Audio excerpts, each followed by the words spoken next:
Մեծ բարգի 4 կիրակին անիրավ տնտեսի մասին ավետարանական առիթի խորհրդով կոչվում է տնտեսի։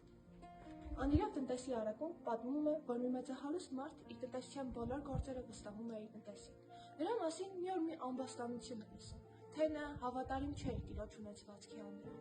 Տանտերը կանչում է տնտեսին եւ ասում. «Տուր ինձ քո տնտեսության բաժինը, որովհետեւ այլևս տնտես լինել չես կարող»։ Տնտեսը մտածում է, թե ինչ անի, որպեսզի աշխատանքից հեռացվելուց հետո մարդիկ բարեհաճ գտնվեն իր հանդեպ եւ կանչելով իր տիրոջ պարտապաններին թեթևացնում են նրանց պարտքերը մասնակիորեն։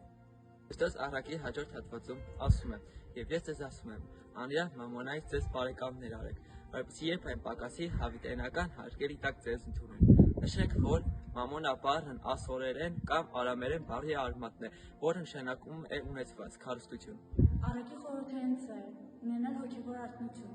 ամեն պահ պատրաստ լինել Տիրոջ անսպասելի այցին, չհետաձգել լավ գործերը եւ կամովին չհակվել դեպի մեղքը, հուսալով, թե հետագայում կարելի է ապաշխարել։ Տերն այդպիսի գիտակցություն ունեցողներին անվանում է հավատարիմ եւ իմաստուն տնտես։